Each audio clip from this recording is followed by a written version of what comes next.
उत्तराखंड को देवभूमि के साथ साथ उत्सवों की भूमि भी कहा जाए तो ये कुछ गलत नहीं होगा। यहाँ साल भर पर्व, उत्सव और मेलों की धूम रहती है। बसंत ऋतु के आगमन के स्वागत को भी उत्तराखंड में त्योहार के रूप में मनाया जाता है। यहाँ साल भर बहुत सारे त्योहार होते हैं और बसंत ऋतु के आगमन पर तो प्रकृति मानो 16 श्रृंगारों से अपने आप को सजाती है और चारों ओर बिखेर देती है फूलों की महक। एक ऐसे ही फूलों के उत्सव में आज हम आपको लेकर आए हैं जो आयोजित हो रहा है देहरादून के राजभवन में। तो चलिए बिना समय गंवाए आपको लेकर चलते हैं बसंतोत्सव 2021 के फूलों की इस प्रदर्शनी में।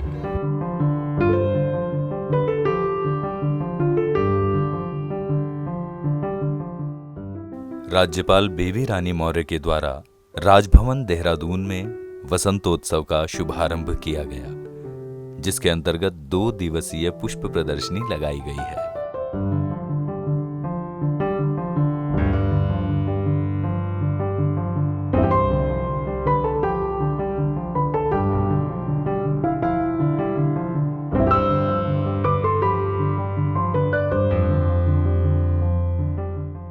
वसंतोत्सव में रंग बिरंगे और आकर्षक फूलों का अनोखा संसार देखते ही बन रहा है।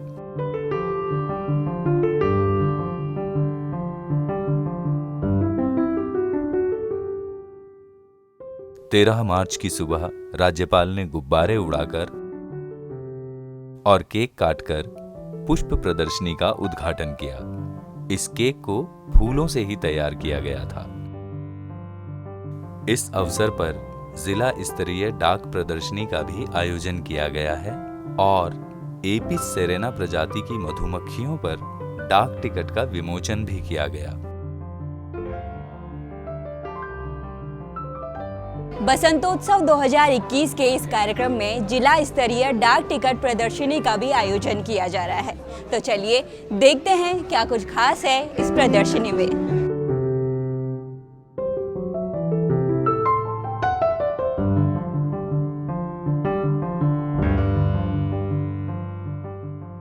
यहाँ पर भारतीय डाक द्वारा प्रदर्शनी लगाई गई है, जिसमें टिकटों की प्रदर्शनी की गई है और अगर कोई अपनी टिकट बनाना चाहता है तो डाक टिकट के साथ अपनी फ़ोटो लगा के अपनी टिकट भी यहाँ पे बना सकता है। हमारा उद्देश्य है कि लोगों को जागरूक करना, भारतीय डाक के लिए योजनाओं के लिए छोटी बचत कराने के लिए हम प्रेरित कर रहे हैं लोगों को ना। यहाँ पुष्प और बागबानी से जुड़े विभिन्न सरकारी विभागों के स्टॉल्स भी लगाए गए हैं, जिनमें विभिन्न विभागों और स्वयं सहायता समूहों द्वारा तैयार किए गए उत्पाद प्रदर्शन और खरीदने के लिए भी उपलब्ध हैं।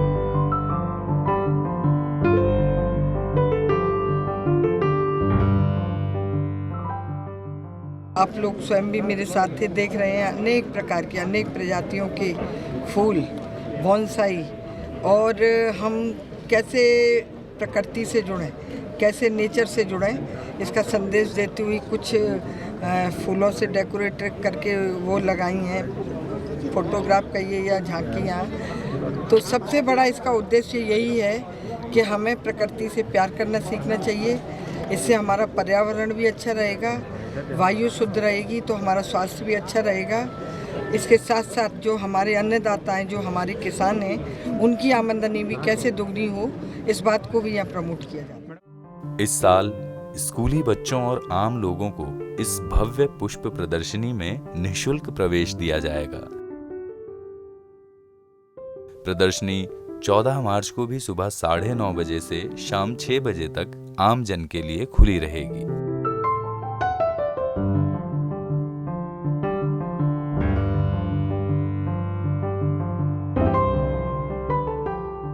यूनिक एक्सपीरियंस था। यहाँ पर बहुत अच्छे फ्लावर्स थे और नेचर से जुड़ने के बारे में बहुत अच्छा संदेश दिया गया। ख़ास तौर से राज्यपाल महोदय ने बहुत अच्छे तरीके से सारे स्टॉल्स विजिट किए। नई नई प्रदर्शनियाँ हैं जो हम लोग काफ़ी नॉलेज गेन के लिए बहुत अच्छा है, और बच्चों के लिए बहुत अच्छा कंपटीशन किया गया जिससे बच्चों को काफ़ी मोटिवेशन मिला है। इतने वैरायटीज़ ऑफ फ्लावर्स हैं, इन्हें देख के इतना अच्छा लगा, बहुत ही अच्छा। एक्चुअली इतने ज़्यादा फ्लावर्स मैंने फ़र्स्ट टाइम देखे हैं। मैं लुधियाना रहते थे पहले, देहरादून में लास्ट ईयर ही आया। बहुत ही अच्छा लगा यहाँ पर फ्लावर्स वगैरह देखना और इतनी वैरायटीज़ के, बहुत अच्छा लगा। 2 दिवसीय इस महोत्सव में पुष्प उत्पादकों के लिए विभिन्न प्रतियोगिताएं आयोजित की जाएंगी।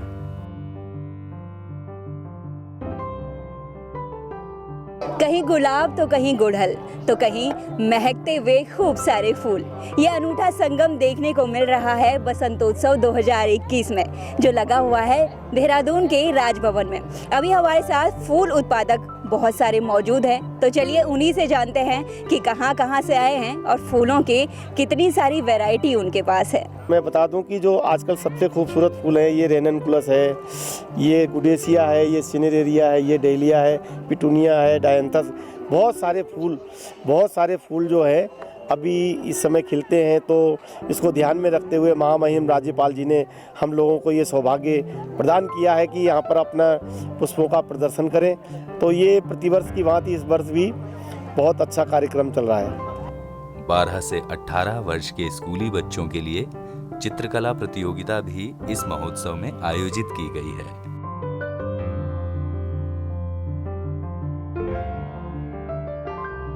प्रकृति के अनेकों रंग तो अभी हमने देखे, तो चलो अभी आपको लेकर चलते हैं नन्हे कलाकारों के बीच। इनके हाथ आज पेपर पर ऐसे चल रहे हैं मानो सभी में ये होड़ हो कि नहीं, पहला नंबर तो मेरा ही आने वाला है।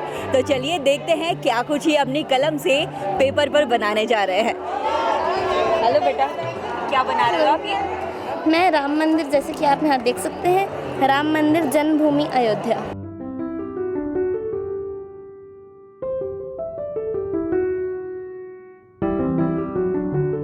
बेटा आप क्या बना रहे हो? मैं इसमें महाकुंभ डिपिक्ट कर रहा हूँ, जो हरिद्वार महाकुंभ 2021 चल रहा है, तो वही मैं डिपिक्ट कर रहा हूँ। इसमें आप देख सकते हैं कि यहाँ पे ये जो नागा बाबा हैं, ये अपने रिचुअल्स परफॉर्म कर रहे हैं, और इस तरफ जो घंटाघर का, जो हरिद्वार का अड़की पैरी का सीन है वो है, और इस तरफ जो नेचुरल सीन है वो दिखाया गया है, और ये सब पेंसिल शेड से बनाया हुआ है मैंने। तो इसमें महाकुंभ जो अभी 2021 का महाकुंभ का जो लोगो है वो भी इसमें यहाँ पे डिपिक्ट हुआ है, और ये एक सैचुरेटेड फोटोज़ बनी हुई है। ये प्रॉपर एक पेंसिल कलर में बना हुआ है।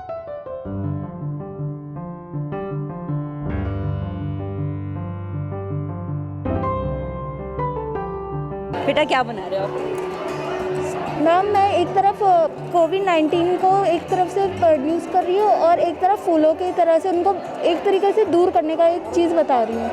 इधर एक हमारे जो देश में आजकल हो रहा है फ्यूल्स वगैरह के बारे में, बहुत ज़्यादा इन्वायरमेंट ना प्रदूषण हो चुका है, और अगर हम इस साइड को देखें तो हम एक अच्छा वो बता सकते हैं।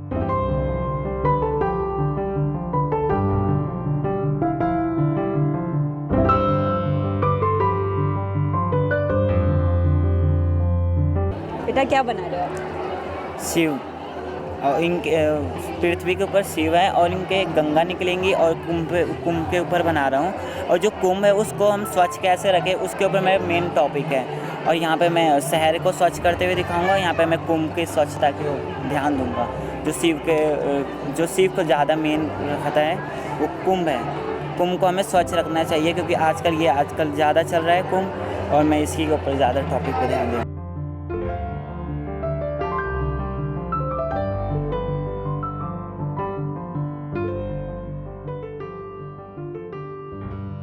राजभवन में वसंतोत्सव मनाने की शुरुआत 2003 में हुई थी, जिसे एक प्रदर्शनी के रूप में शुरू किया गया था। साल दर साल इसकी लोकप्रियता बढ़ती गई, और अब ये एक बड़े सांस्कृतिक महोत्सव के रूप में आयोजित किया जाने लगा है।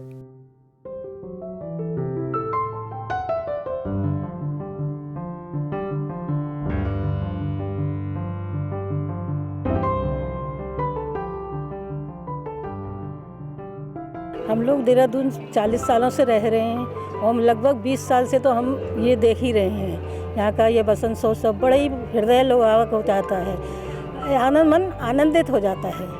और यहाँ की कल्चर का भी बारे में हमें पता चलता है, किसके यहाँ इंटीरियर के जो कल्चरल प्रोग्राम है, किस तरह के डांसेस हैं, किस तरह की वहाँ की ट्रेडिशनल क्या मतलब ये एक्टिविटीज़ हैं, और ये आपका ये वहाँ का खाना पीना फूड्स वगैरह बहुत ही आनंददायक रहता है दृश्य। तो ये तो बहुत आनंद, जैसे बोलते हैं कि शब्द ही नहीं है, स्पीचलेस एकदम से। इतना सुंदर इसका हम इंतज़ार करते हैं इतना कि राजभवन में कब एग्जीबिशन लगे।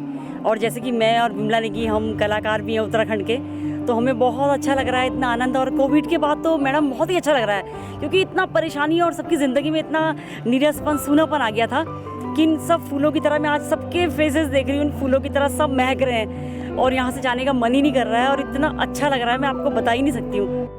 पिछले वर्ष कोविड-19 के कारण इस महोत्सव का आयोजन नहीं किया जा सका था। कोविड गाइडलाइन के अनुपालन की अपील और सभी सावधानियों के साथ इस वर्ष इस आयोजन का निर्णय लिया गया। प्रदर्शनी में आने के लिए सैनिटाइजेशन, मास्क और सोशल डिस्टेंसिंग का पालन करना जरूरी है।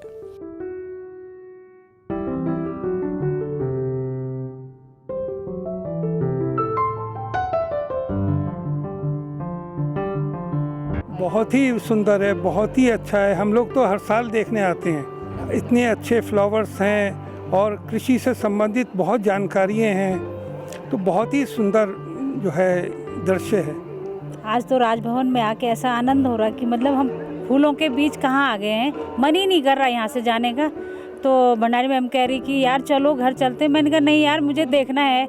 इतने फूल हैं कि मतलब जगह जगह जा जा के हम लोग ना बार बार कि यार आनंद आ रहा है। सब ले जाने थे अपने घर में, तो बहुत मतलब ऐसा लग रहा है सब ने इतनी मेहनत करी है। काफ़ी स्टॉल लगे हुए हैं, काफ़ी लोग आए हुए, उन्होंने इतना मतलब बहुत मेहनत करी हुई है। तो फूलों को इस तरह से भी सजा के ला सकते हैं लोग। हमने देखा कि मतलब किस तरह से अलग अलग चीज़ों के अंदर रखे हुए लोगों ने, तो बहुत आनंद आ रहा। मतलब कुल मिला के राजभवन में हमारा इतना अच्छा, हम तो चाहते हैं कि साल में 3-3, 4-4 बार राजभवन वाले हमें बुलाएं और हम फूलों का महोत्सव देखें। इस वसंतोत्सव में तरह तरह की झांकियां भी लगाई गई हैं, जो यहां आने वालों को अपनी ओर आकर्षित कर रही हैं।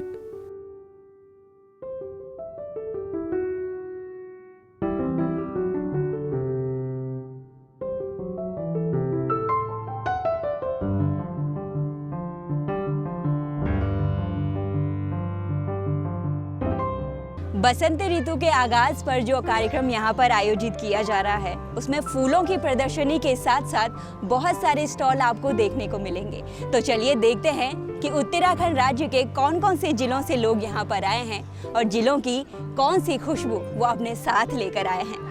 मैम, हम लेके जिलीकोट से, रांची मोहन केंद्र से जिलीकोट से लेकर आए हैं। तरह तरह के जितने तरह के हमारे पास शहद होता है, उस तरह के हम शहद लेकर आए हैं। और जो जो शहद से जुड़े हुए उत्पाद हैं हमारे पास, और जो एक किसान को चाहिए, मोहन पालक को जो चाहिए, वो सब हम सहायक उपकरण, जैसे ये मोम सीट है, मेलिफेरा, ये इंडिका है।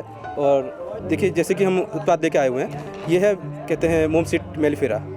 इसको कहते हैं फ्रेम पे लगाया जाता है काट के, उसको ये मधुमक्खी ड्रॉ करती जाती है। और ये तरह तरह का शहद है जो कहते हैं मधुमक्खी अलग अलग फूलों से इकट्ठा करती है। और ये पॉलन है, प्रोटीन जिसे कहते हैं। मैडम, डिपार्टमेंट की तरफ से हम लोगों ने यहाँ पे बटन मशरूम का उत्पादन कैसे किया जाता है उसके प्रदर्शन के लिए लगाया है। और यहाँ पे ऑयस्टर मशरूम, डिंगरी मशरूम, उसकी भी वैरायटी लगा रखी है। यहाँ पे सूखा डिंगरी जो है ड्राई, जो आसानी से सन ड्राई हो जाता है, वो भी हम लोगों ने लगाया है। इसके साथ साथ ही जो लोकल उत्पादक हैं और वो अचार वगैरह भी तैयार करते हैं, उसके लिए भी हम लोगों ने प्रदर्शन के लिए लगाया है। हम लोग आज गवर्नर हाउस में जो पुष्प प्रदर्शनी है उसमें अपना स्टॉल लेके आए हैं।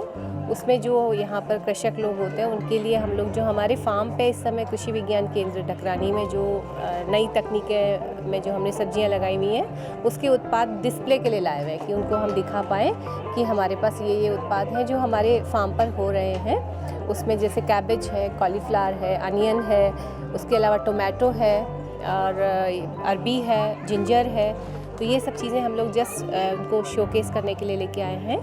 और बाकी हम लोगों ने यहाँ पर कुछ इन्फॉर्मेशन डिस्प्ले फॉर्म में रखी हुई है, फ्लेक्सी लगा के, जिससे कि जो फार्मर आते हैं उनको कुछ हर चीज़ हर समय उपलब्ध नहीं रहती है।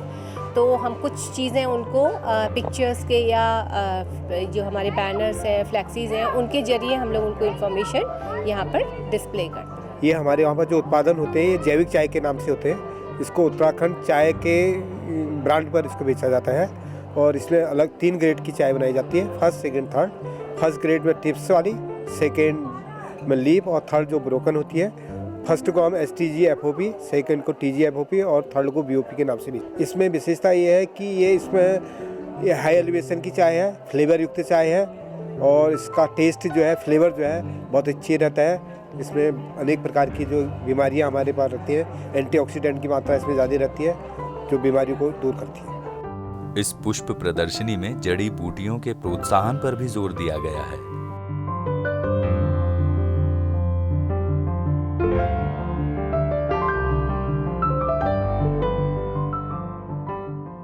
ये उत्तराखंड का एक जड़ी बूटी शोध एवं विकास संस्थान है जो जड़ी बूटी के क्षेत्र में काम करता है। किसानों को जड़ी बूटी के लिए हम लोग जो खेती करवाते हैं ताकि कंपनी को रॉ मटेरियल मिल पाए और साथ साथ में ये है कि जो किसान को भी आय प्राप्त हो सके।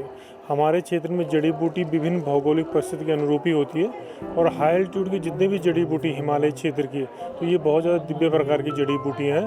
तो इनको कंजर्वेशन करने के लिए और इनको कल्टीवेशन करने के लिए हम खेत में उगाते हैं किसानों से, ताकि जो दिव्य जड़ी बूटियाँ जंगलों में पाई जाती है, जो आम इंसान की पहुंच से बाहर है, तो उनको कंपनियों तक पहुंचाते हैं, उनकी खेती करवाते हैं हम लोग किसानों से। तो वो बहुत सारे प्रकार की कूट है, कुटकी है, अति सही एल्टीट्यूड की हिपॉपी है और बहुत सारे प्रकार के स्पाइसेस हैं। अभी हम लोगों ने ये कैटेगराइज किया है कि जो भी न्यूट्रास्यूटिकल, फार्मास्यूटिकल, कॉस्मेस्यूटिकल, एरोमास्यूटिकल स्पीसीज टाइप का जो हमने कैटेगराइज किया है, तो इस प्रकार की जितनी स्पीसीज हैं तो फार्मर को टेक्नोलॉजी ट्रांसफ़र करते हैं हम लोग और वो सब चीज़ें हम लोग इसके माध्यम से बनाते हैं और फार्मर को फील्ड में उगवाते हैं। हमारी जो योजना है तो उस योजना में कि हम किसान को प्रेरित करने के लिए जड़ी बूटी क्षेत्र में कुछ काम करें, उसके लिए 5 नाली तक बीज और पौध खेत तक पहुंचाते हैं, फ्री ऑफ कॉस्ट देते हैं, प्रशिक्षण करवाते हैं, पंजीकरण फ्री में करवाते हैं, ट्रांजिट पास और समय समय पर उनका प्रशिक्षण भी करवाते हैं। बसंतोत्सव 2021 में हमने जो स्टॉल लगाया है उसमें हमने उन पौधों को यहाँ पर डिस्प्ले किया है जिससे किसान उगाकर अपनी आर्थिकी में कुछ लाभ कमा सकें। उसमें मुख्यतः जिरेनियम है, लेमन ग्रास है, डेमस गुलाब है, तेजपात है, कैमोमाइल है। ये कुछ ऐसे सघन पौधे हैं जिनकी खेती के द्वारा कृषक अपनी आय में वृद्धि कर सकता है। और लेमन ग्रास और कैमोमाइल ये 2 ऐसे पौधे हैं जो गर्म इलाके में आसानी से हो जाते हैं और अगर आप ऊंचाई वाले क्षेत्रों की बात करेंगे तो वहाँ पर हम डेमस गुलाब और तेजपात इसकी खेती कर आर्थिक लाभ प्राप्त कर सकते हैं। इसके अलावा हमने यहाँ पर बहुत से सघन तेलों को भी डिस्प्ले किया हुआ है। ऑन द स्पॉट फोटोग्राफी, फूलों की रंगोली और खाने योग्य फूलों के बारे में जानकारी भी इस आयोजन के प्रमुख अंगों में से है।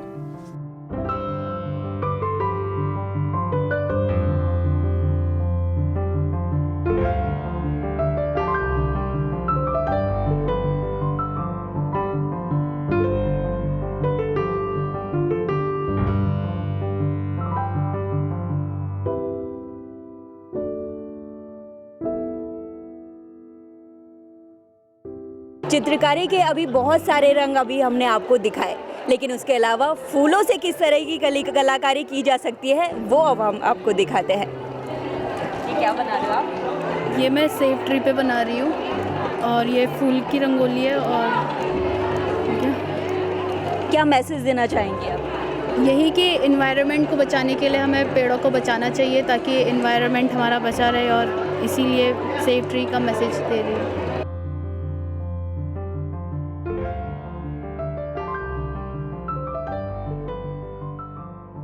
क्या बनाया आपने? बेटी बचाओ पे रंगोली। इसके ज़रिए आप क्या संदेश देना चाहेंगी? इसके ज़रिए हम समाज को ये संदेश देना चाहेंगे कि बेटी बचाओ पे बहुत सारे अभियान चल रहे हैं, सरकार ने किया है, लेकिन हमें उसे एक रंगोली के मतलब फूलों से मैंने अपना आइडिया को अपने उस पर रंगोली बनाया है।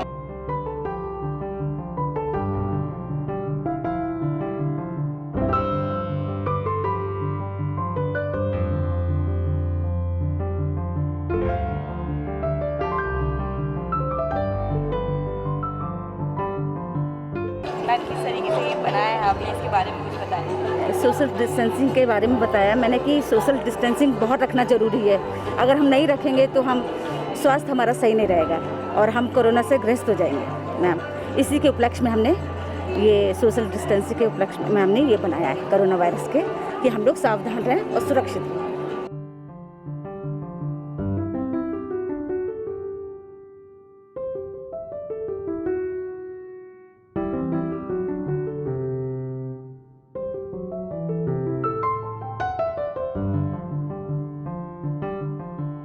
मैं यहाँ हर साल आता हूँ और मुझे यहाँ के फ्लावर्स और स्टॉल्स बहुत पसंद है। Flower rangoli, flower cut competition और मैंने पेंटिंग कंपटीशन में पार्ट लिया था, ग्लोबल वार्मिंग और नेचर कंजर्वेशन से रिलेटेड। यहाँ पर मैं ड्राइंग कंपटीशन के लिए आई थी और मैंने बेबी रानी मौर्य को भी देखा और वो बहुत अच्छी है। और यहाँ पर बहुत सारे फ्लावर्स हैं, बहुत मज़ा आ रहा है।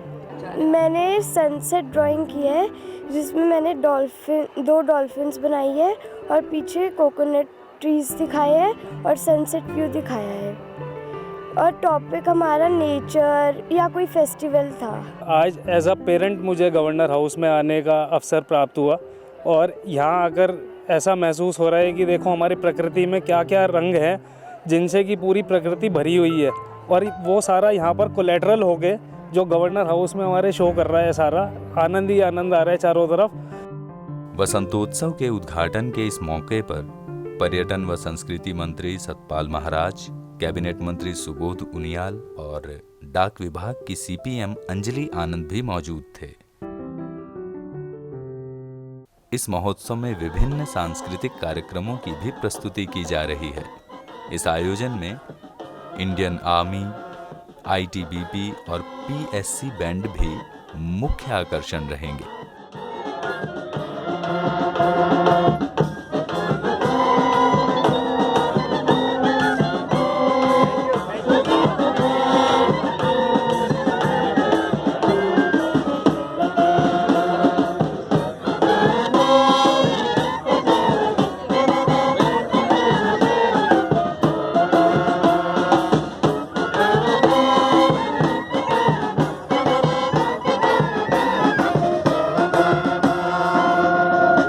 बसंतोत्सव 2021 में फूलों की इस मनमोहक खुशबू ने आपका मन खूब मोह लिया होगा।